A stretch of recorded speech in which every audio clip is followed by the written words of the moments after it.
Hey everyone, welcome back to my channel. My name is Abigail B, and if you are new here, thank you so much for clicking the button and watching this video, and I know you're gonna like it.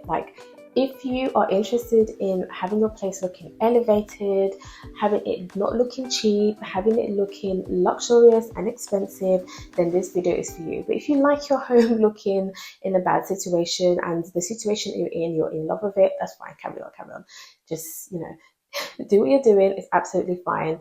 But this video, where I'm here to talk about icks that are common mistakes that we keep doing, we need to stop. I don't like them. I've been doing them, probably have done it, but we are learning. We are learning and we are evolving and we're moving on. So yeah, let me just tell you a bit about myself as well if you are new here. I am Abigail B, and on this platform, I show you and tell you how to optimize your space to meet its full potential, because we are trying to attain luxury on a budget. Now, I also do some vlogs as well because I want you to see the world through my eyes as an interior designer. I love exploring, I love to see what's out there, and it inspires me. But mostly, I also love to have a bit of fun and I love to eat. So you will definitely see that. So it just shows a little bit behind the scenes as well when you watch my vlogs. Now, on this video, we're going to be talking about icks.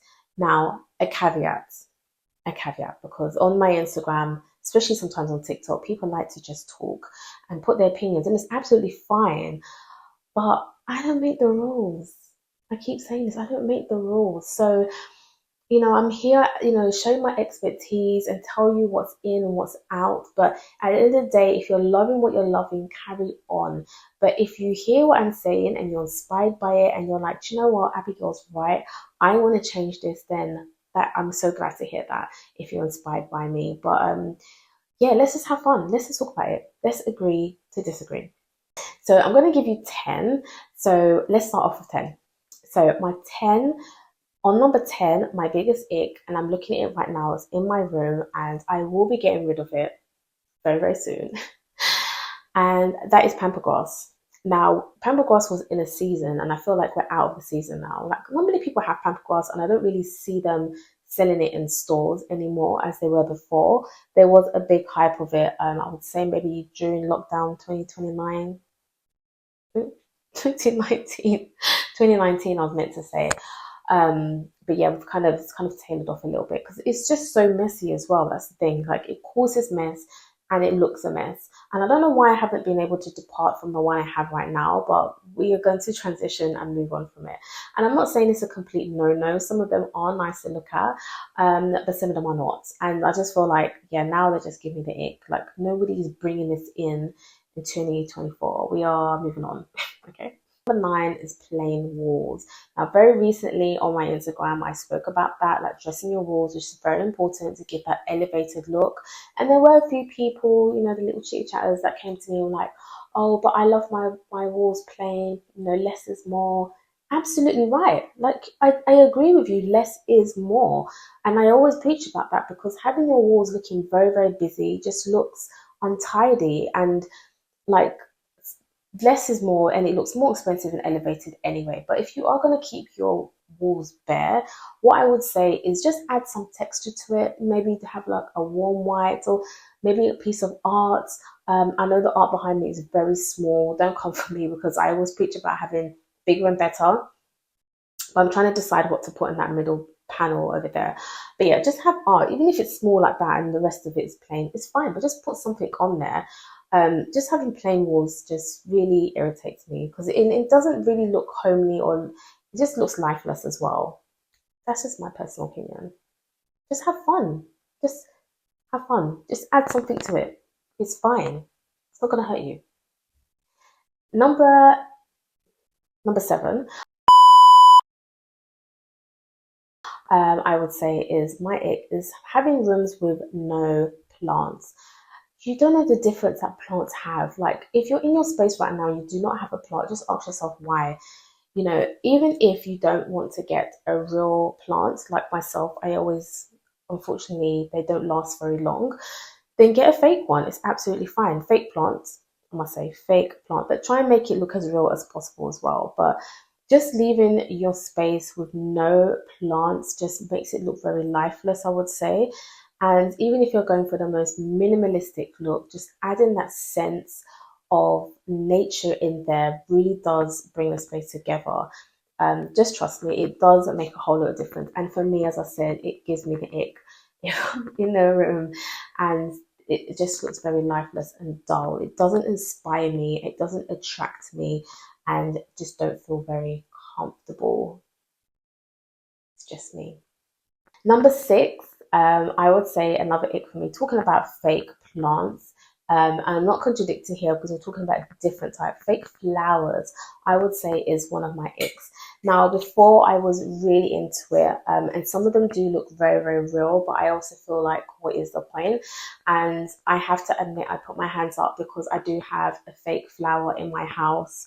It's under the stairs on a console table, and it's there, it's kind of out of the way, and I tend to forget that it's there, but it does give me the ick. It collects dust, it doesn't look real, and things that are fake and artificial just look quite cheap sometimes as well.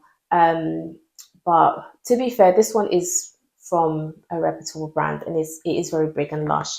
I just need to clean it and bring it back to life. But generally, I would say fake plants tend not to do very well in trying to optimize your space. And I'll show some pictures, but a real versus fake, like you see the difference here. Just get a real plant, or get some like dry flowers. Like dry flowers are also really nice because they last for a very long time and they can still keep its beauty. And for me personally, I love dry flowers. It's just something about them. The older they are, the more beautiful and lush they look, to me personally anyway. Going on to number five, we're halfway through now. This is another ick for me, and these are having short curtains. I don't understand why. If there is a particular reason why you have to have short curtains, then okay, that's fine.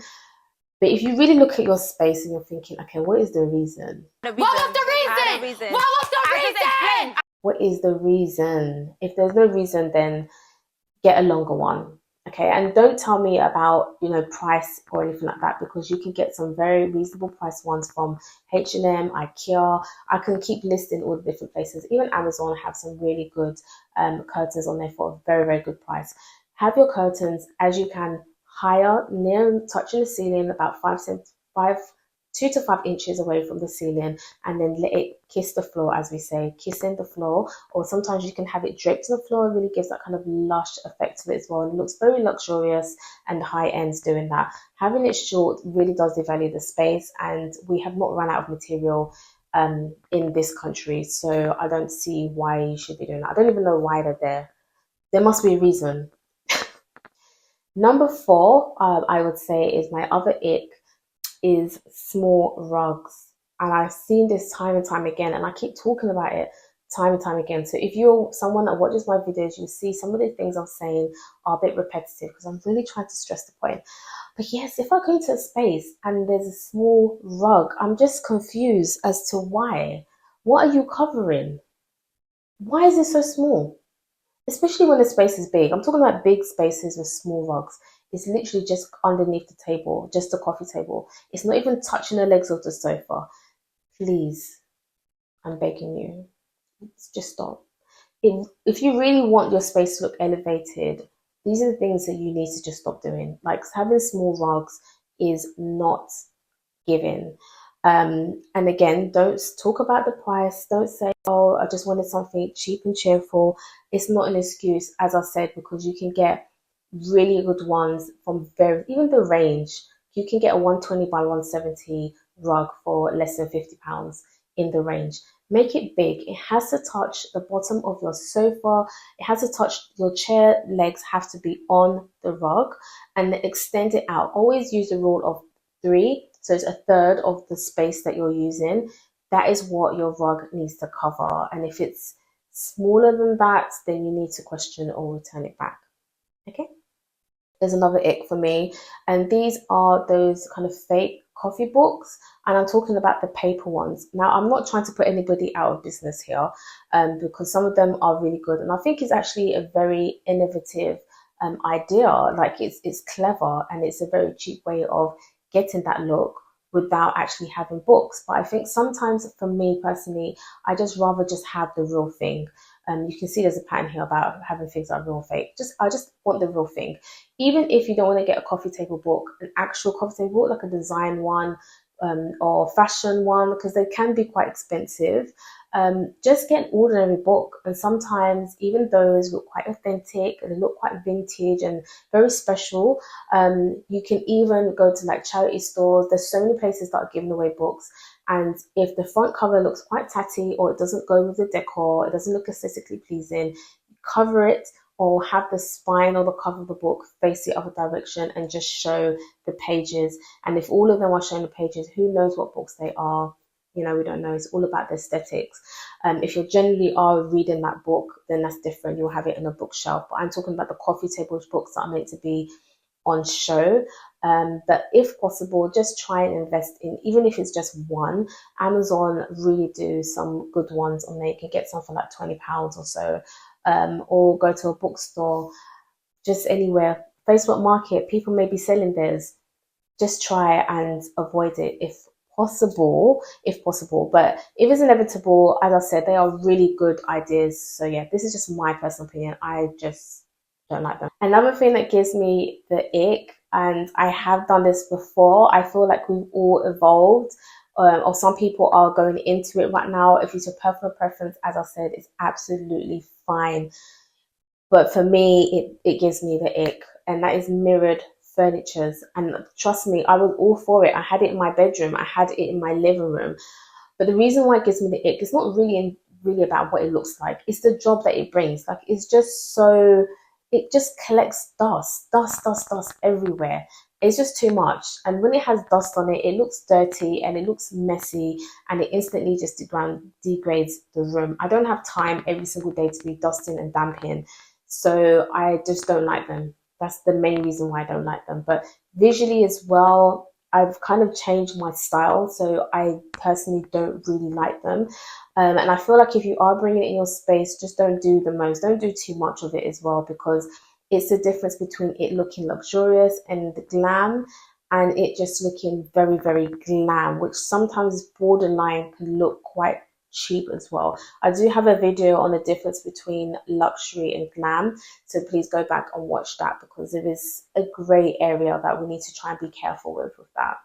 Go to my number one ick, and it's not like the most optimal one, it's not like the best one, but it's just, we're going down to number one now. So what is number one? What's my number one ick? My number one ick is inspirational quotes. Now, I mean, like when you have those mass-produced prints and they've got all these signage on it, and or signage itself, just having it around like bar for relax and chill, all the rest of it. Those inspirational quotes and signage are just icks for me. I just don't like it. But if they are personal ones, maybe like get a nice pen and do your own one, or do it in the form of art to bring that into a space so it looks quite authentic. But the mass-produced prints and all the signage stuff, like, we just don't need it. Let's just stop. Like, it's just a big ick for me. But yeah, if it is an ick for you, or you've got some more icks that you want to share, please comment below and let me know. This has been fun talking about this. Please like, comment and share. Do not forget to subscribe for me. It means so much more. I've got so many more videos that you're going to just love, so don't go away. Every Sunday I have a video out, so please come back and watch some more videos and get inspired. Now I am out, and yeah, thanks for watching this video. Bye.